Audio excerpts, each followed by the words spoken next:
In a small town in the United States, an 8-year-old girl was walking on her way home after school. She was heavy-hearted, her eyes brimming with tears, and she was filled with grievances.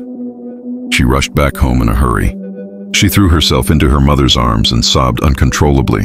The mother, shocked beyond words, held back her surprise and asked for the reason. The little girl, teary-eyed, looked up and said hoarsely and tremblingly, "Mom, I don't want to go to school anymore.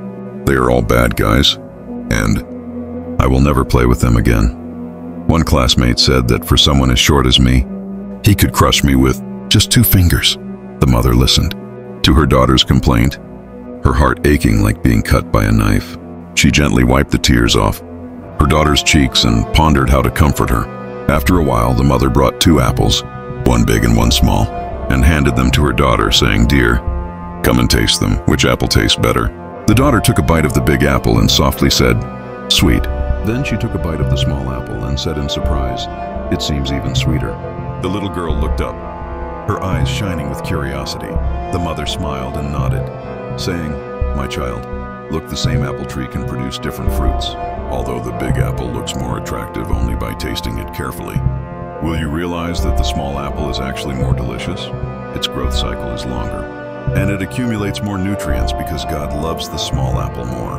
After hearing her mother's words, the girl's self-abasement seemed to gradually melt away. She suddenly understood that even though she was petite, she would still be favored by heaven and become a unique version of herself because of her mother's encouragement and guidance. The little girl no longer felt inferior due to her congenital developmental deficiency and regained her confidence. Many years later, the little girl finally became a famous writer. Her first work, Gone with the Wind, broke all publishing records in the United States upon its release, with sales reaching over 10 million copies, and won the Pulitzer Prize. The film adaptation of her novel, Gone with the Wind, became a global sensation and an eternal classic masterpiece. She was none other than Margaret Mitchell, a little girl born with stunted growth.